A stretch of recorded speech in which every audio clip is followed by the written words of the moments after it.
All right. Good morning. Good morning. Good morning. Hello, class. Anybody here yet?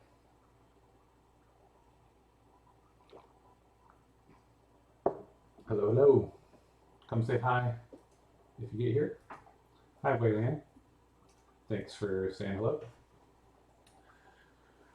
It's funny when I start my stream, I can see how many viewers there are, but there's a little bit of lag, so I'm not sure who's here yet when I'm just getting going.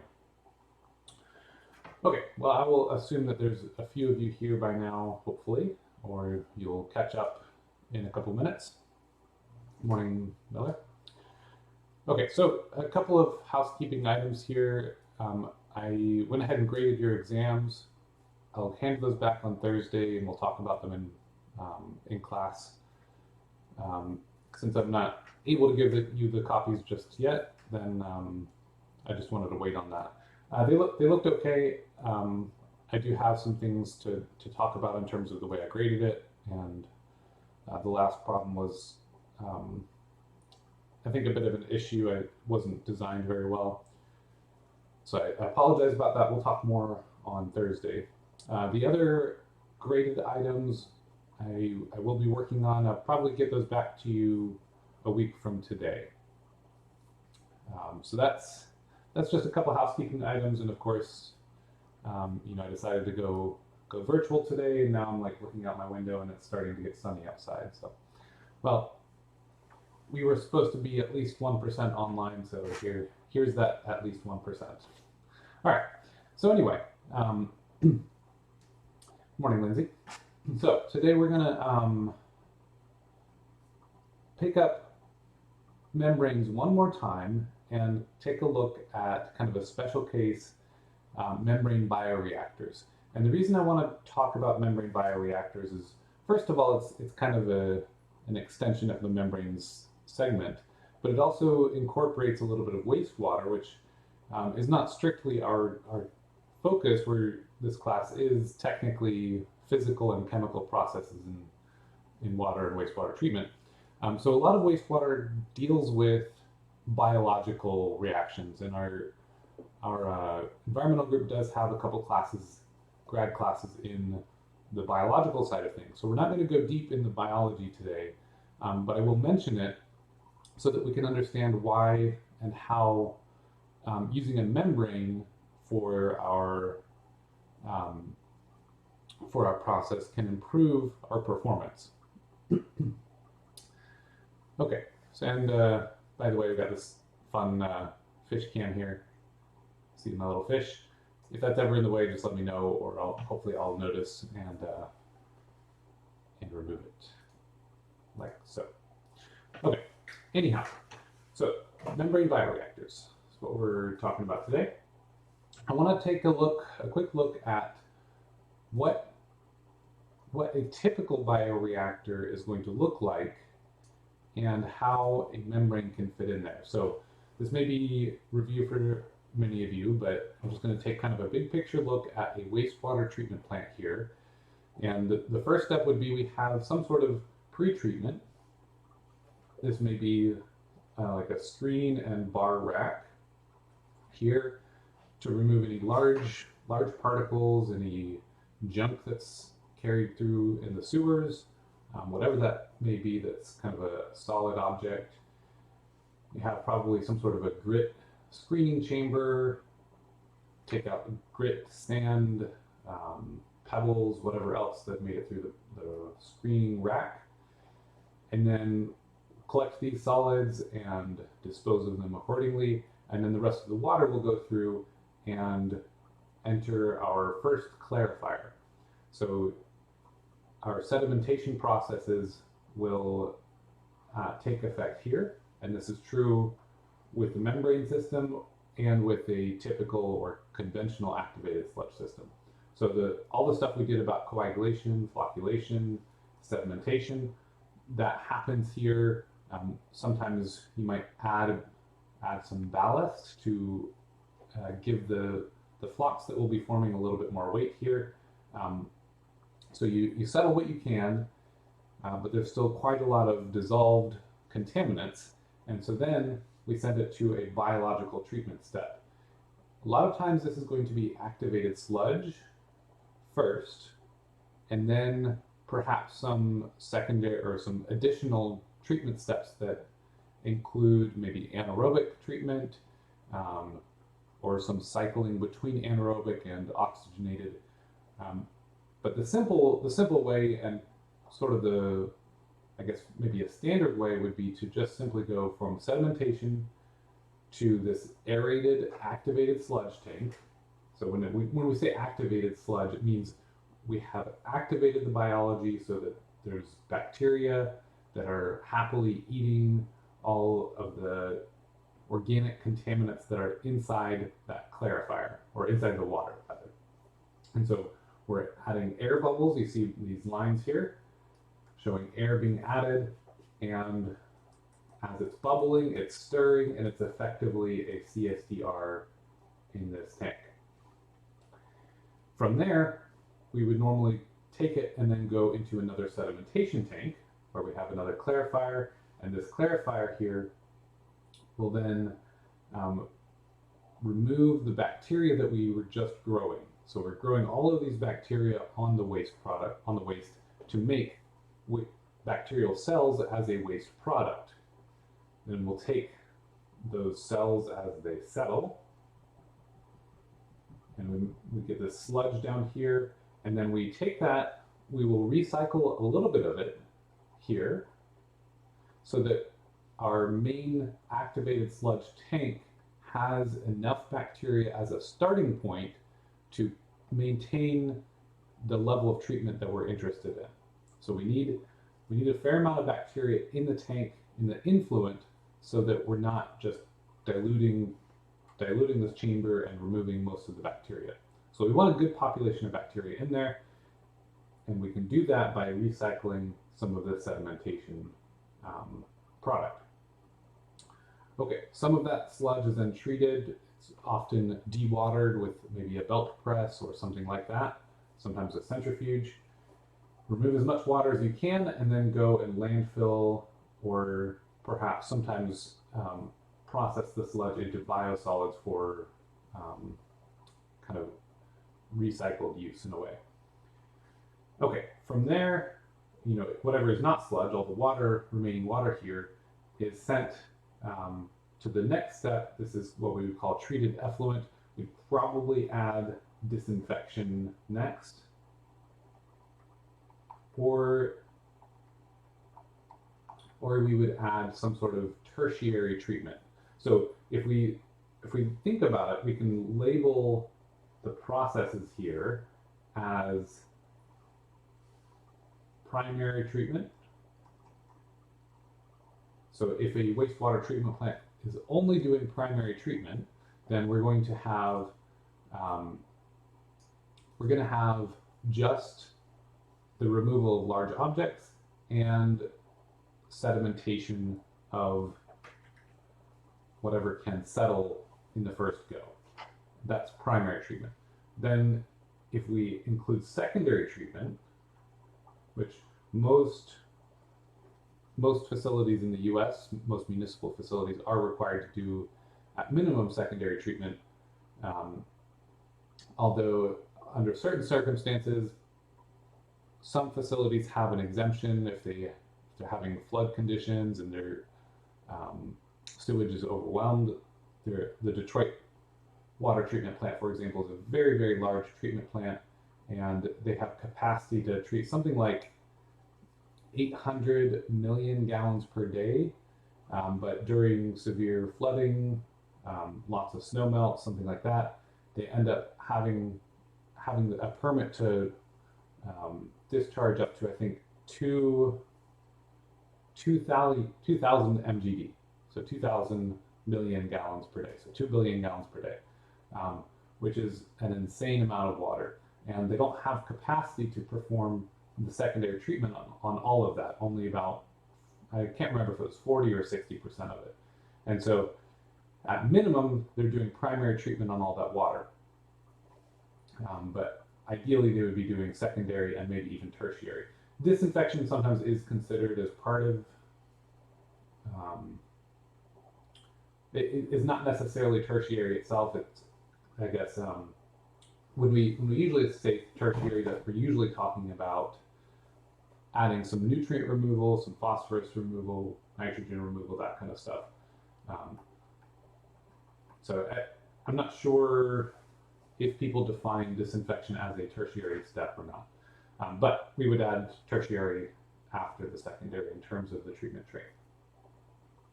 Okay, so that's kind of our typical setup. That's our typical design for conventional activated sludge systems. And so when we add membranes, essentially what we're doing is we are allowing for the second sedimentation tank to be removed. And instead, we have activated sludge inside the membrane bioreactor. We're still adding air, which we can use the air to help scour the membrane surface, help keep them clean a bit. And otherwise, it's about the same. So we're using that membrane to withdraw treated effluent. We don't need the sedimentation because we have physical separation here. And we don't need a recycle line because all of the bacteria are staying inside the MBR. And of course, we can take some sludge out of here, probably scrape it off of the bottom every so often, and just treat that sludge. So it's interesting in that we are reducing the complexity in some ways by removing the need for a recycle line, by keeping all of the bacteria in there. And a couple things that it allows is it gives us a higher treatment level, and got a picture here of a conventional activated sludge basin here, or at least I think this one would be conventional. I don't see any membrane units, although they could have them somewhere else. So a membrane bioreactor can have a higher treatment level because you can get the bacteria in the activated sludge here at a higher concentration. And you can do that with a smaller footprint. So at least we don't have to have that sedimentation tank, but we also get more treatment per volume in the membrane bioreactor because we have a higher concentration of microbes. So a lot of this, basically both of these are in part due to higher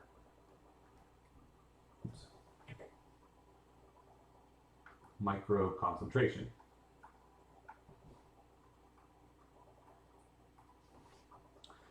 And of course, there are some costs here, the upfront infrastructure cost, and then operating the membranes. You still have to do the aeration, which is typically the kind of the primary operational cost for activated sludge, is adding all that air into the sludge. But in addition to that, you are now pumping or pressurizing, maybe with a vacuum. You're pulling the water through the membranes, and that's going to add a little bit of cost as well. Now, that's not necessarily a massive cost, and the better treatment level that you're getting and the smaller footprint may well be worth it. Okay, so a couple pictures here of membrane chambers. This one here looks like we've got relatively clean water. It is not undergoing aeration at the moment. So, but you can kind of see these membrane systems here. Essentially on the top, we're seeing a manifold, and these lines are going each into what look like some sort of modules that are being held here, and have the membranes going down into solution there. I think that's what's going on. So for each of those, I think, and these might be hollow tube membranes, or hollow fiber is what I might say. I'm going to bet that these are hollow fiber membranes, and we're withdrawing water through these chambers and out into this manifold up here.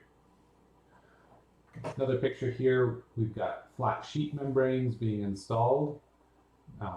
So each of these flat sheets are essentially allowing us to pull water through the sheet and out into all these little pipes here.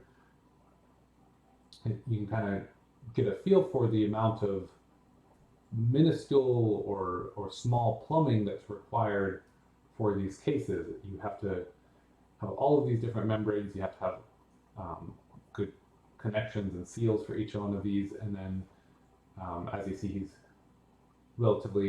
being pretty careful here to install this membrane without contacting too much the active parts of the membrane, because you don't want to damage the membrane. So then when you fill it with water, it would look something like this in the middle panel, and then when it's operational, on the right here, you see we've got all the sludge and junk in there, but we're still pulling the water through. So a few pictures here for what it might look like in practice.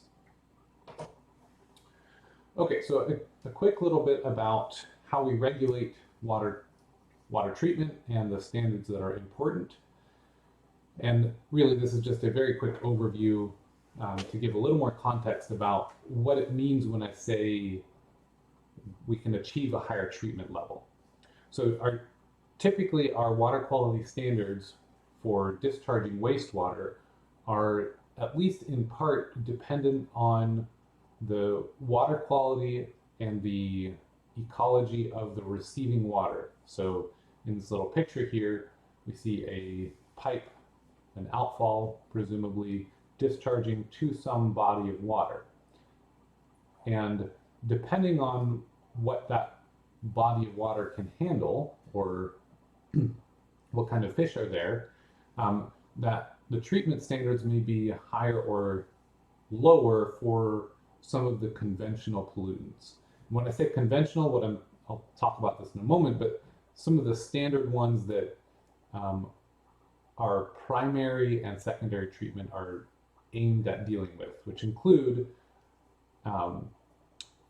total suspended solids, how much just solid particles are in the water, pH, and some things like that. The EPA delegates the authority to regulate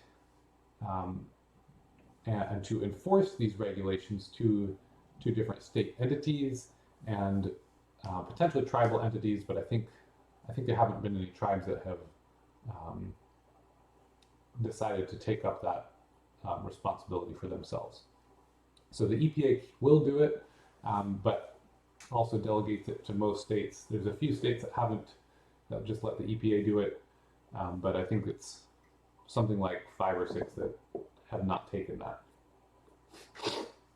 Okay, then for wastewater discharged to surface waters, we have the National Pollutant Discharge Elimination System, NPDES.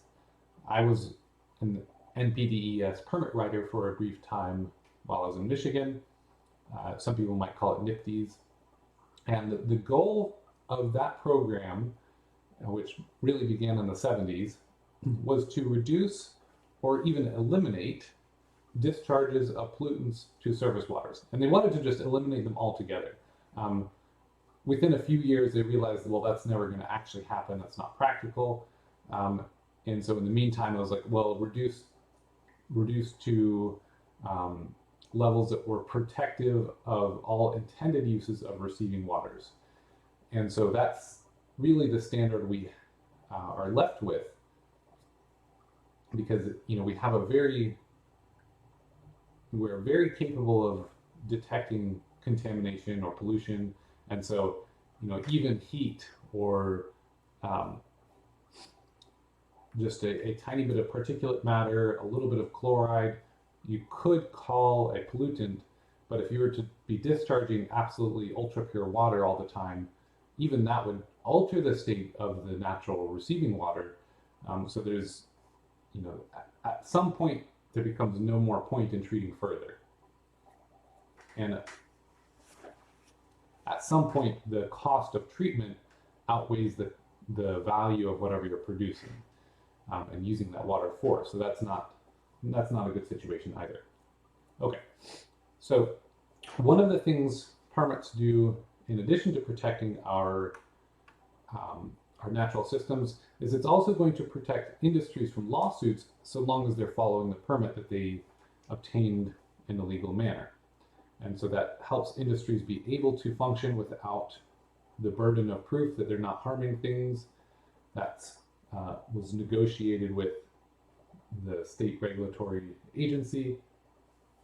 And so long as they're discharging within their permits, not more contamination, not more volume, anything like that, then they have that safeguard in place. Okay, so I mentioned these conventional treatment parameters, or the water quality standards. And these are, the first one is biological oxygen demand. And this is actually one of the big ones for MBRs and for activated sludge in general. And I'm sorry, I think I have to sneeze. Pardon me just a moment. Oh, I'm really sorry, that was probably extremely loud. I have that camera set up on the on my Kleenex box, and I wasn't thinking about it, so that was probably awful. Okay, well, I might mute myself and sneeze here in a moment, so don't mind me if I do that. And again, I'm sorry for that noise. Okay. So biological oxygen demand is essentially the amount of oxygen that microorganisms will demand from the water, just simply to eat the junk, to use the substrate. Maybe it's whatever junk, organic, dissolved stuff is in the water. It could be glucose, it could be fat molecules, it could be broken up proteins, whatever makes its way into the waste that can be eaten by microbes. They're going to demand oxygen to eat it, right? That's just respiration. We eat food and we breathe oxygen so that our metabolisms can digest that food and turn that chemical energy into energy for the body to use and activate. So microbes are doing the same thing, the respiration process. They are consuming the food and they are growing and making new microbes, all of that. Okay, with that, the important thing here is to understand the amount of biological oxygen demand. We want to understand that so that we know how much oxygen depletion will occur if we discharge the waste into a pond or a river. So if we have really rich wastewater and we discharge it, then the microbes out in nature are going to consume that waste product and take all the oxygen out of the river or out of the lake. And we don't want that because that will result in fish kills. So one of the primary conventional pollutants is this BOD, biological oxygen demand. And we typically measure that in terms of how many milligrams of oxygen per liter are going to be demanded.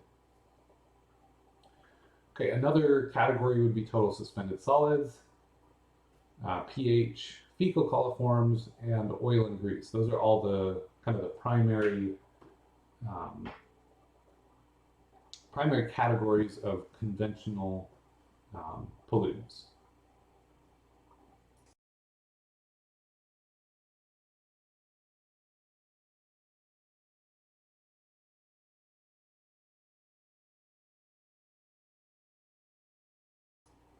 Okay. So with that, I wanted to talk about these conventional pollutants so that we could understand better when we have a membrane bioreactor and we have more microbes per volume, so a higher concentration of microbes, we can get better treatment. And when I say better treatment, what I'm talking about is biological oxygen demand, total suspended solids because the membrane does a better job removing solids. And then there's, in addition to the conventional, there's nutrients. So phosphorus and nitrogen are two more parameters that, while they're not technically conventional pollutants, they are important, and we get better treatment levels for those as well.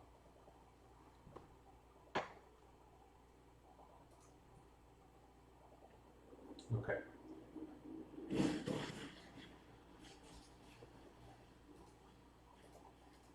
All right. So why do we get better treatment? Well, it really does boil down to what's happening with the microbiology. So if we take a look at how a colony of bacteria or a population of bacteria will grow over time, what we can recognize is that we have growth, we have decay, and we have some relationship of the substrate utilization with regards to how much growth we have happening. So if we take a look at a log scale of the viable cell concentration, so how many bacterial cells are living and able to reproduce, and we look at what happens over time if, let's say, we put a bunch of bacteria in a bottle here, and we'll label the X as the, here, this X naught would be the initial bacteria concentration. So we'll say this would be the microbe concentration. And we see there it's listed in colony forming units per milliliter. The S would be the substrate. So the food, essentially. And then we have oxygen. So if we take a look at, this batch case here where we're stirring, we have oxygen, we have food, we have microbes. We can essentially observe, as this little picture notes, that we have a change in the amount of substrate over time, and that's decreasing, it's a negative. At the same time, and in some sense proportional to the growth of bacteria. So bacteria are growing in the system by eating the food.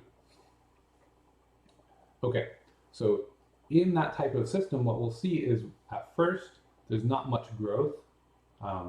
Bacteria are just early on starting to experience the fact that there's food available to them. Then once they kind of get in the growth mode and start reproducing, they have this kind of acceleration phase and then a growth phase that continues for some time until essentially most of the food has been eaten, and they'll reach this stationary phase where the same number of bacteria, there's the same amount of bacteria growing as there are bacteria dying. So there's a limitation in the amount of food. The microbes are pretty much at their max population that they can keep given the amount of food that they have there, and so they've reached a kind of a steady state for a little while, stationary phase, and then eventually there's just not enough food and the bacteria are starting to die off. So that's a typical growth curve for bacteria. This likely applies for other types of organisms. Bacteria are easier to observe for this happening because they multiply so quickly. Okay, now one thing I want to mention here is this is for a batch system. This is where we put some bacteria in our jar, we give them some food, and we stir. During active treatment, let's say in a activated sludge system, what we want is to have our bacteria growing rapidly, and we want a lot of bacteria. So we'd ideally be somewhere in this range in terms of the amount of food that's available to the microbes.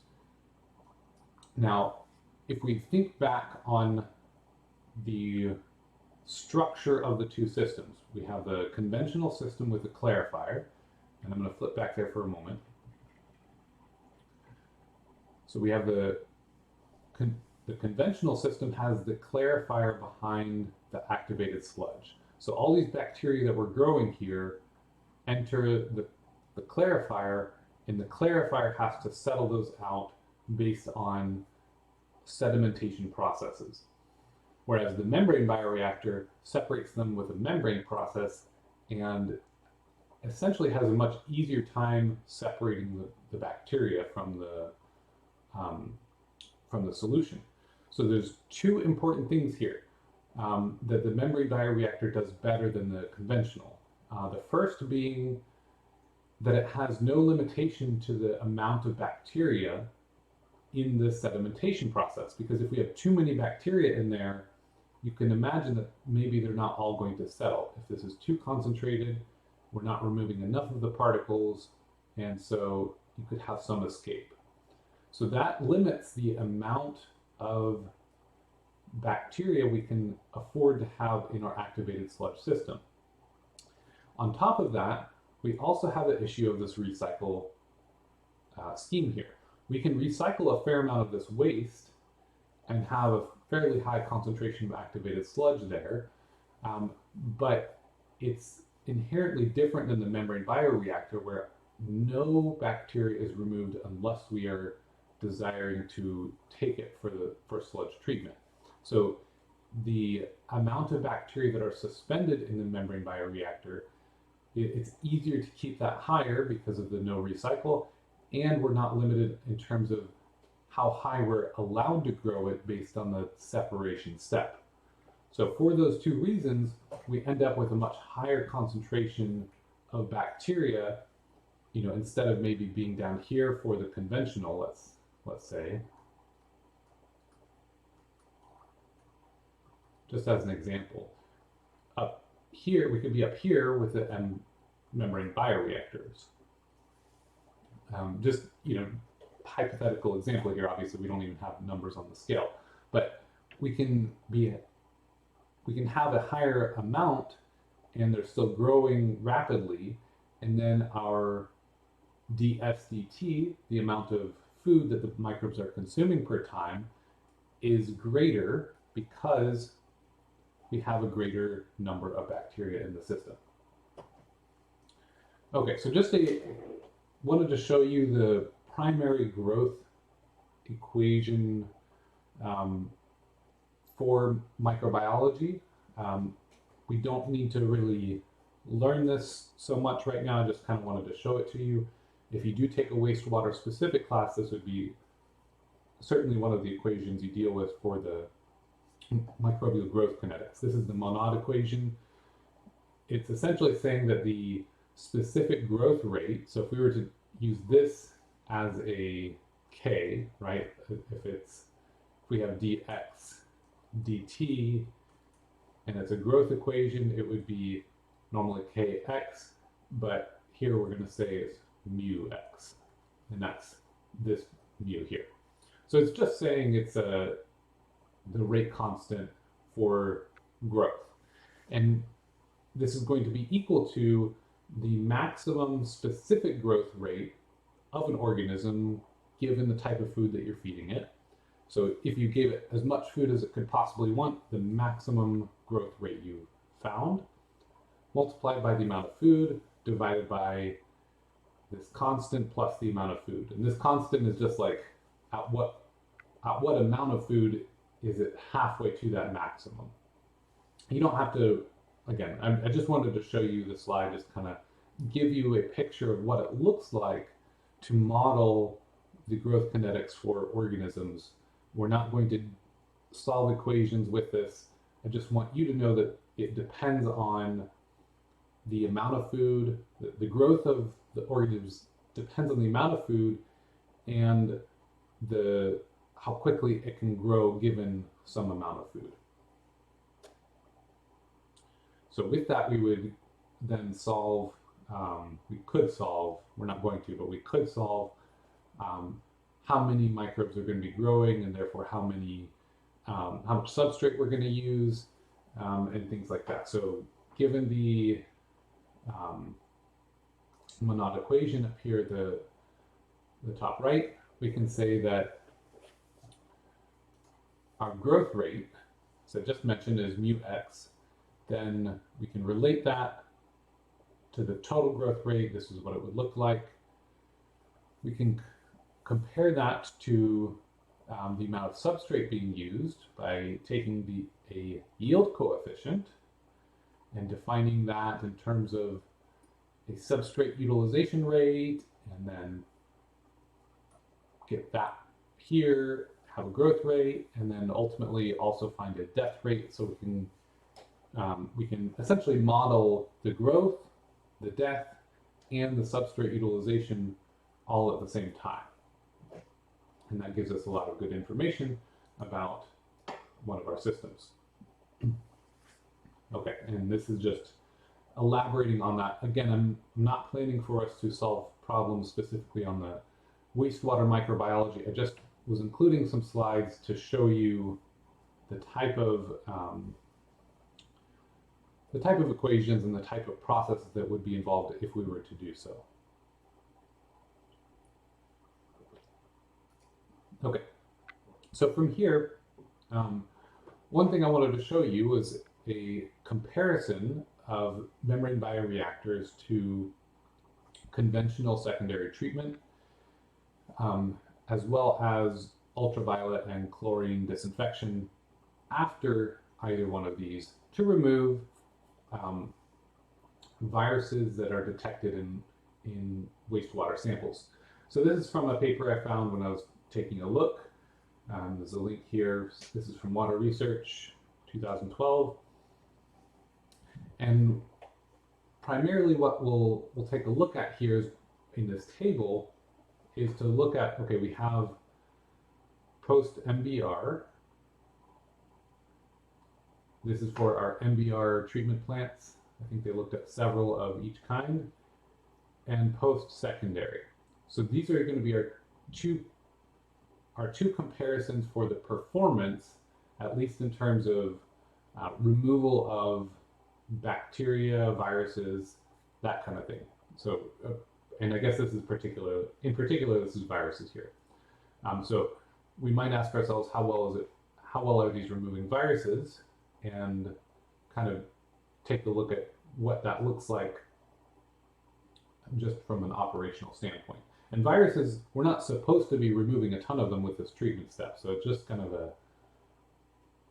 an odd thing to look at, but I thought this was interesting. Okay, so we had 11 samples versus 8 samples for the membrane bioreactor or the conventional, and they found some adenovirus in both. We have 45 and 75. So then we have enterovirus qPCR, 18 and 12.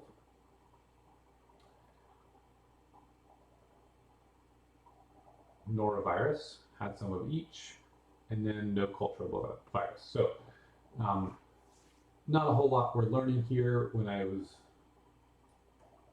putting these together here, I thought there was something a little more interesting happening.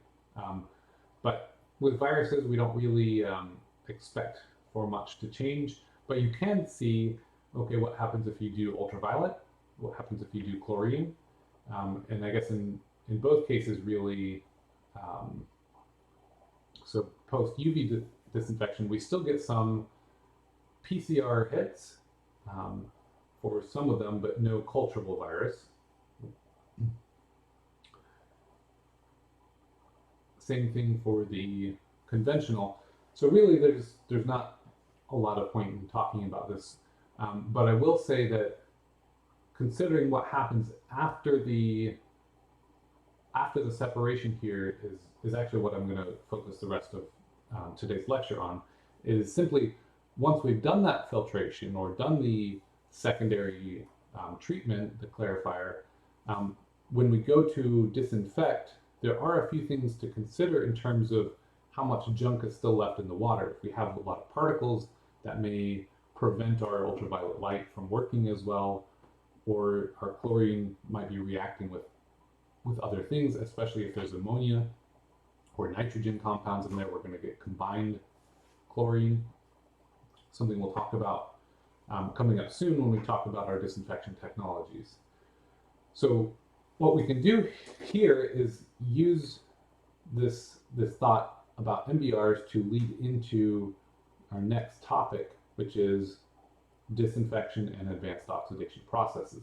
So I'm going to share a few slides here from a couple of, I guess, a project that we had a couple of recent publications with that really was aimed at making use of membrane bioreactors to essentially make use of the fact that we have membrane separation in wastewater and leveraging that to have an improved process on the back side of it.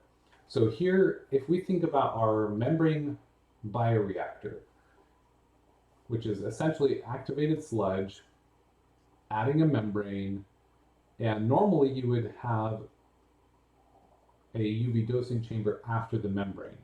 In this case, what we wanted to do, and this was part of my work as a postdoc, I was briefly a postdoc at Michigan State University, and the professor I was working with there was working on membrane bioreactors and loading photocatalysts to membranes. So he was a membrane guy, and I happened to be a bit of an expert in photochemistry and photochemical processes. And so I was able to participate on the photocatalytic side with the membrane type stuff that he had happening. And so what we did then was we added TiO2 photocatalysts to a ceramic membrane. This was a tubular membrane, and you can see here we're operating it from the inside out. And it's a hollow tube membrane and importantly, it's a ceramic membrane, which means it can withstand high temperatures, it can withstand highly oxidative stuff, and it's not going to be damaged by ultraviolet light.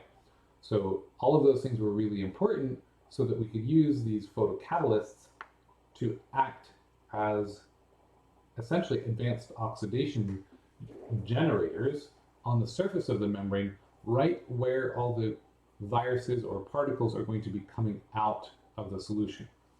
One of the motivating factors here, by the way, is antibiotic resistant genes, or ARGs. So if you look back at this chart, this table, one of the things that was actually kind of important coming out of here was the fact that we have a lot of adenovirus, enterovirus, and norovirus. We have a lot of their signals coming out of the membrane bioreactor and out of normal activated sludge. That means that if we had antibiotic resistant genes, those could be transmitted through the wastewater, even if they weren't viable bacteria or viruses. Their genetic materials could be escaping, and there's some question about whether or not that's, how much of a problem that is. So this would be one way to put a stop to that and actually apply photocatalysts in a way where you have the appropriate amount of contact time between the surface of the catalyst and the different contaminants shown here with these little orange dots, right at that surface where there's it doesn't require so much diffusion away to treat it. Okay, so what happened? Well, here's a graph from one of the publications. This is the log reduction of viable culturable human adenovirus 40. So we took human adenovirus, passed it through the membrane, which would remove about 99% of the viruses just by itself. And we could do this with the membrane, or with the membrane and the photocatalyst, but no UV, or excuse me, this was the the membrane with UV with no photocatalyst. And then we could do all three together, and we saw we had a pretty substantial improvement there once we had all of those together. So one kind of a special addition here, and sorry, I'm blocking this a little bit.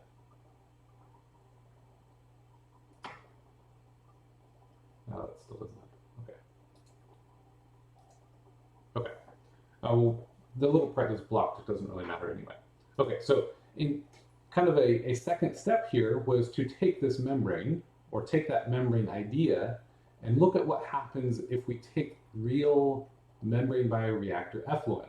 And so as we did this study where we had some colleagues in France actually that collected wastewater samples from an operational membrane bioreactor, and they took some samples from the activated sludge itself and took samples from the effluent of this membrane bioreactor after treatment by a clean membrane, and I have that labeled here like that. So it's the permeate P that has been washed from a washed membrane from membrane unit number 1.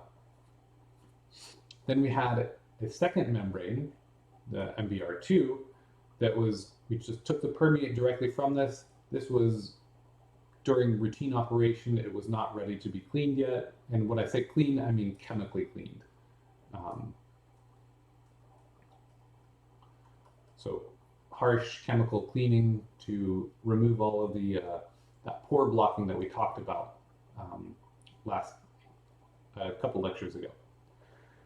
Then we also had a fouled membrane that was just about to be cleaned. It was operational, it was fouled pretty heavily, and so this one would be actually probably producing the cleanest water because there's extra filtration happening.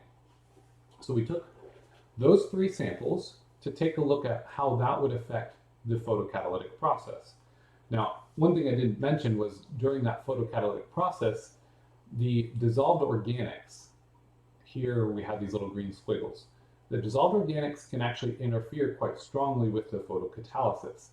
And it interferes in a sense that it will react with the radicals before the radicals that we produce can destroy the targeted contaminants, whether that's antibiotic resistant genes or maybe some pharmaceutical product that we don't want in our water.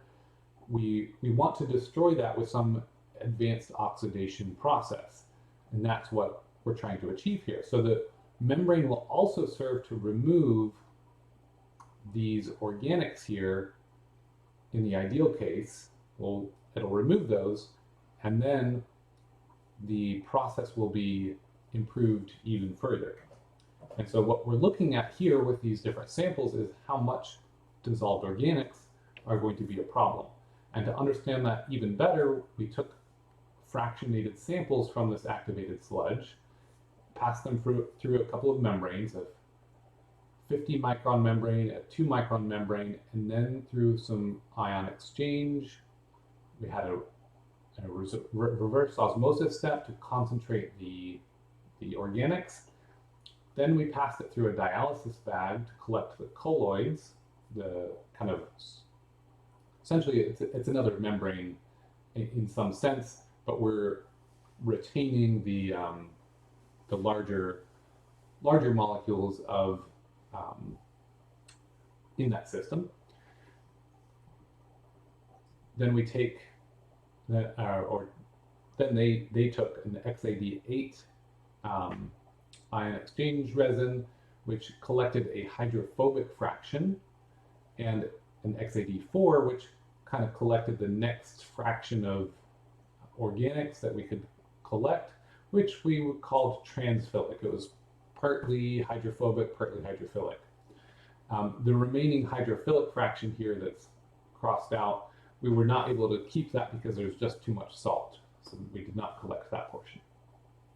Okay, then we used these different fractions to test against our photocatalysis to see how, what kind of an effect we had, or what kind of an effect these things had on our photocatalytic process. So we had a clean membrane, a routine operation membrane, and a fouled membrane, and we had colloids, hydrophobic, and transphilic fractions of the organic matter that was in the membrane bioreactor system. We characterized these different fractions of water with what we call 3D EEM. This is three-dimensional excitation emission matrices. These essentially tell us what type of organics are we looking at. It's fluorescence spectroscopy, so we are exciting the molecules with different wavelengths here, and then observing at what wavelength do these molecules emit fluorescent signals. And based on these generic categories, we can have some classification of, well, are these protein-like molecules? Do they have similar characteristics to aromatic proteins? Are they fulvic-like or soluble microbial products? Is that the type of molecules that they seem to be? Or are they humic-like? There's just different classifications, and we can understand something a little better about what type of molecule exists given this characterization. So we used this characterization and took a look at what's in the colloids, what's in the HBO, and what's in the TPI fractions. And the HBO and TPI looked fairly similar, maybe a couple differences here, but the colloids really seem to be concentrated in the 1 and 2 categories here. So aromatic proteins was their strongest signal, and they're pretty much their only signal, just about. So that's taking a look at the fractions themselves. We also had the clean, dirty, or kind of medium membranes here, and we classified each of those as well based on what types of organics could make it through the membrane given the different fouling. So here's just a set of 3 different ones where we had the bulk supernatant, which was before, like that was the activated sludge before it was filtered, then the permeate, and then we had one section where we subtracted this RF here that was subtracting what's in the permeate from what was in the supernatant, what, basically before the filter, what was there before the filter, and then subtract what came out of the filter to really see what the filter is removing. And so we just saw kind of a similar signal for the fouled membrane that is really removing a lot of this 1 and 2 section. So meaning that the fouled membrane is probably removing more of the colloids than anything else, or at least a greater amount there. So with that, we then took a look at how well our photocatalytic process was working. And we do that by creating a system where we have the TiO2 in a batch system, we're blasting it with UV light, and we're adding different amounts of organic matter. And the way we're tracking the performance is we're degrading this molecule here. This is a known hydroxyl radical probe. So hydroxyl radicals react pretty quick with it, and we can watch how this probe is destroyed by hydroxyl radicals over time. And if we add something else that also reacts with hydroxyl radicals and quenches them competitively, then we can see some change in the amount of degradation over time. So it turns out that our ultraviolet light can also destroy this molecule. So UV and ultraviolet light both work. So the black dotted line here is UV only. And we see we have some degradation, but it's not particularly quick. Over 2 hours, we get not even 1 natural log reduction. Whereas if we use TiO2 but no inhibitor, so this is no TiO2, the black. The red here is TiO2 with no inhibition. That's kind of our positive control, and we have 2 logs reduction or so in 2 hours. So in that particular case, we're reducing the amount some a fair bit. Then we start adding this tert butyl alcohol, and that quenches the hydroxyl radical. It competes with PCBA for that reaction, and we see it. The more we add, the closer we get to the point where it was as if we're just adding no TiO2 in the first place. So basically, we're watching that quenching process happen, and this is an example of what happens if we have some molecule that is going to compete with the destruction of that target. Maybe that's our target is the virus or the genes or a pharmaceutical product in our wastewater. So what we're trying to do here is understand how much the other junk in the water is going to compete with the desired reaction that we're going for. So we took this and we took an analysis of what happens with each of these different fractions. So here we have the colloids, the TPI, and the hydrophobic. Again, here I'm just showing the rate constant. So if we took a look at this former graph, we could get rate constants by taking a look at the slope, right? We could measure that slope and say, dc dt equals negative kc. Really what we're finding is that k, right? So as we look here, we're graphing that k. The higher it is, the faster the degradation. So this is our positive control here. So that's no organics, nothing interfering. That's just the TiO2 process. So then we can plot that and plot it against the different fractions that we had. And we also included humic acid. This is something we could just purchase from BWR or wherever. And we see that the faster this decreases the rate of degradation, and this is on a concentration basis. So if a little bit of colloids causes a lot of inhibition, so the immediate dropping of that rate constant, that means that we have a large impact. We're inhibiting the process very rapidly. So here, what we notice is colloids does it very quickly, humic acid even more so, all the way down here. And we compare that with the other ones, the TPI, for example. It goes down, and then at some point we even spike back up a little bit. The HPO does the same thing.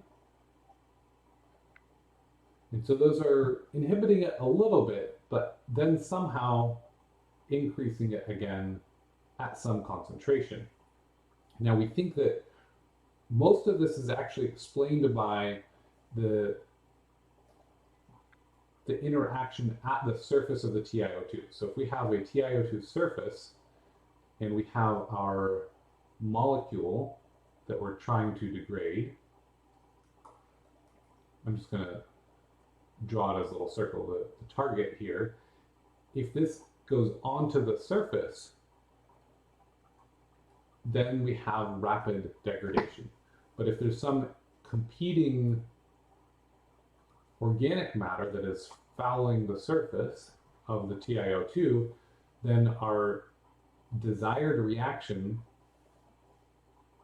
with the molecule is kind of pushed away and is in competition with the organics, dissolved organics that are interfering. And so the radicals that would normally have reacted right here are reacting instead with the organic matter. And so then we have slower degradation of that target. So that's essentially what we believe is happening. And in the case of these ones that reduce it dramatically, they're sticking to the TiO2 surface very strong, very tightly. So this would be TiO2 here. So with that in mind, it's possible that one reason we see an increase here is because that particular type of organic matter may actually associate with the target and draw it closer, whereas otherwise it was not really doing much. Having a little bit of a competition, it's still a little bit of a mystery there why we have an uptick, but we see that in several cases. Something that we continue to explore right now. Okay, we also took a look at what happened with the different membranes, whether they were a fouled membrane, a mid-cycle membrane, or a washed membrane. So washing the membrane cleans it, and at first you might think, oh, it's going to have better performance, it's nice and clean. But remember that cake layer and all those other particles inside a membrane, when it gets fouled, they're actually going to help the membrane reject more stuff, which is why one of the reasons why it takes more pressure to utilize a fouled membrane. So with this, we consider, and we do the same thing again. We have the positive control with just TiO2. Then we have several different tests here, starting at a very low concentration of carbon, of organic matter. And at first, for a few of these, not much happens. Then humic acid, we see again, is decreasing the amount of target degradation, that rate constant for the degradation of the PCBA molecule. It's pretty quick. Then we also see the washed membrane. If we compare that happened really quickly. And by the way, this is not drawn to scale on the x-axis, right? It goes from 0 to 0.05 to 0.5 to 1. That's not, these should be drawn much closer together, and then it would actually look a little more logical in their progression. But we will see an exponential decrease here from 0 to 0.5 for that washed membrane. So if you look at the last three here, it's closer to linear in terms of their progression. Okay, so one other thought here is that we notice that the one that's causing the least inhibition is this fouled membrane. In fact, we may even have an increase at first. And so even at 2 milligrams per liter of carbon, that's really not exerting much of an impact. So with that in mind, this, and the mid-cycle one is somewhere in between, kind of like the humic acid. With that in mind, we might conclude that our membrane operation, if we were to pair it with this particular type of technology, the TiO2 photocatalysis, using a fouled membrane might actually help the process perform better. Now, this could also apply to other advanced oxidation reactions if there's specific interactions with the organic matter that make a big impact, perhaps even for disinfection byproducts. So there's some interesting things to think about in terms of what matters in terms of the organic matter, and I did not mean to make a pun there. So we can control the system to have optimal degradation of our target contaminants. Okay, lastly, here we have a slide with all of those things kind of on the same page, and we can really clearly see that this washed membrane here is one of the biggest problems in terms of the amount of the amount of inhibition per amount of organic matter, followed by the colloids and the humic acid. So we see all of those there are some of the stronger inhibitors here. So if we can avoid those types of molecules when we're doing this treatment process, we'll be in better shape.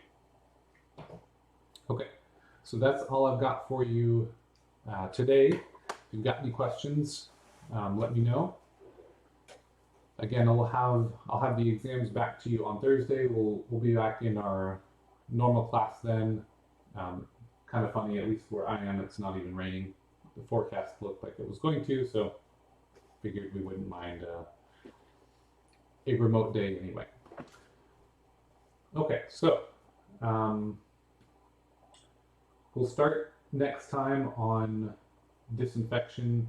We'll cover disinfection processes and then work our way into advanced oxidation processes, looking at both of those systems. I'll get a homework posted on membranes probably later this week. I'll tell you about that. And I think that's all I've got for you. So unless there are any questions, I'll see you guys on Thursday.